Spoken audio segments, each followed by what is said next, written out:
hello class, this is Mr. Franson, and today we're talking about searching algorithms. Now, to start off, you should have your Unit 3 journal opened up on Canvas, and let's warm up by answering a question.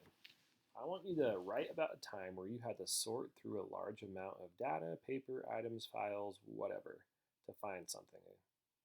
You could be searching through your backpack for your homework, it could be trying to find on your Chromebook the right file in your Google Drive, it could be cleaning your room and trying to find something, whatever. But I want you to think through this. When you had to sort through a large amount of stuff, was it difficult? If it was difficult, what made it so hard? What were the barriers that got in the way of you being organized?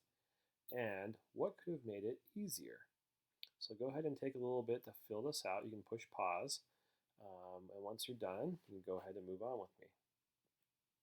Now let's review. Remember, an algorithm is a sequence of instructions that perform a specific task when followed.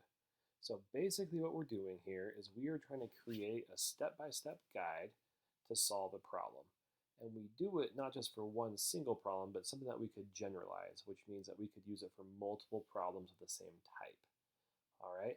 They need to be precise, well-defined, and finite, which basically means that it needs to be able to solve the problem exactly. We don't want to use too much loosey-goosey language. We need to be very clear what we're wanting to have happen. We need to be well-defined, which means we need to define all of our variables, all of our inputs, all the problems that need to be solved. And then we need to make sure that it is something that can be used in multiple scenarios. All right. So algorithms are super important. It's really the basic of coding. Whenever we program something, it is an algorithm.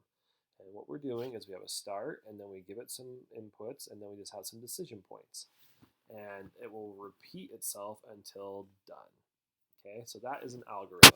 So today we're going to talk about using algorithms to search.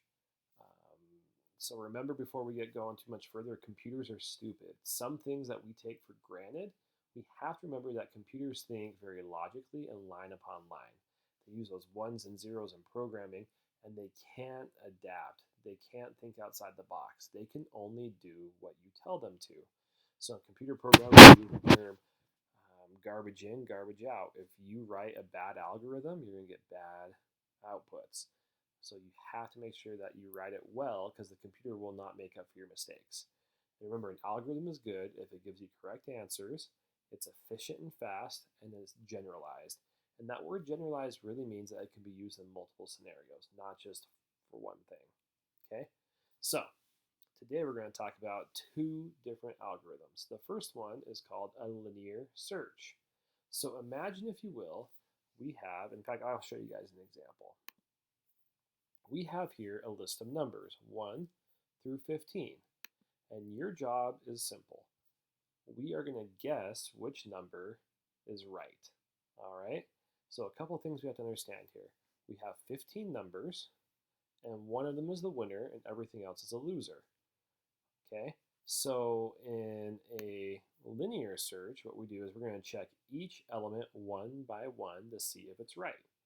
And we repeat this until we find the right number. All right? And I put this here just to give you guys an example. This is called pseudocode, which is basically just kind of some scribbling and coding language that just helps us kind of think like computer programmers. So as we think about these algorithms, we have to remember that everything that we're turning into an algorithm at some point needs to be coded in. And this is what computers do. And if we get this right and we make it nice and simple, it can be efficient and helpful. So let's get back to our example. I'm going to do a linear search to see if I get the right answer. So is it number 1? No. 2? No. 3, 4, 5, 6, 7, 8, 10, 11, 12. Okay, 11 was the correct answer. But we have a problem. We had to guess 11 times to get the right answer.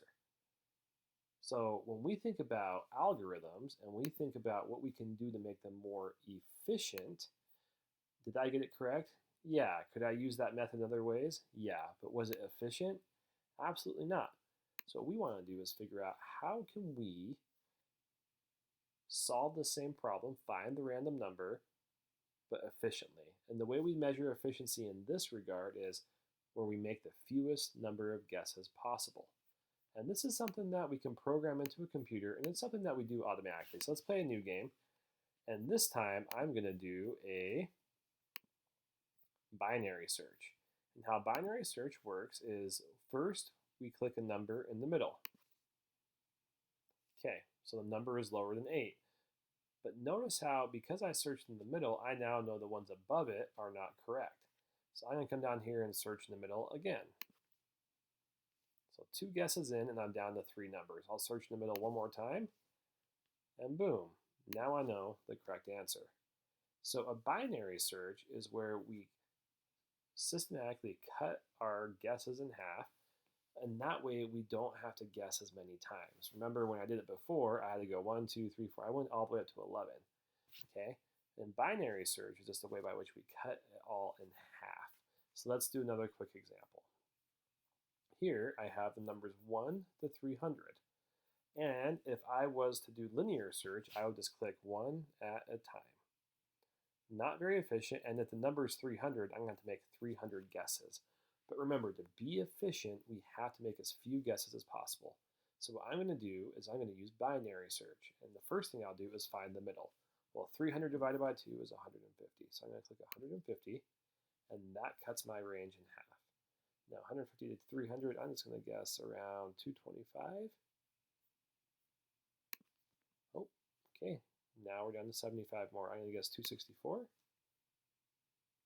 And let's guess all the way to 288. So now I've narrowed it down in 1, 2, 3, 4 guesses. I've split it up. So I'm going to try again, and again, and again, until I'm down to 2 numbers.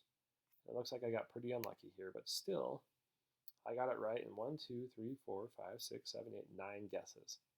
Whereas if I did linear search, I would have guessed 275 times. Now this is important because computers have to sift through tons of information. We're not talking hundreds, we're talking millions or billions. And so what we do is we have to figure out how to do this efficiently.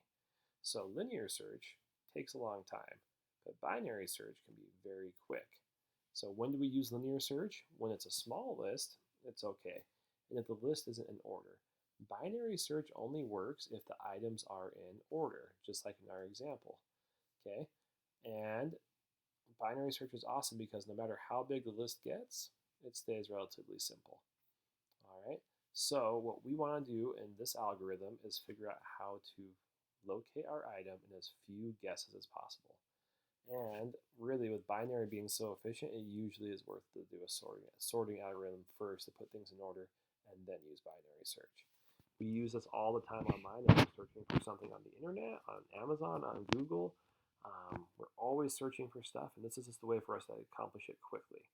Now, to give it an example, if we use the linear search on Google, it could take days to accomplish our search. But binary search makes it happen in a matter of seconds. All right, so that is searching, and I hope you enjoyed it.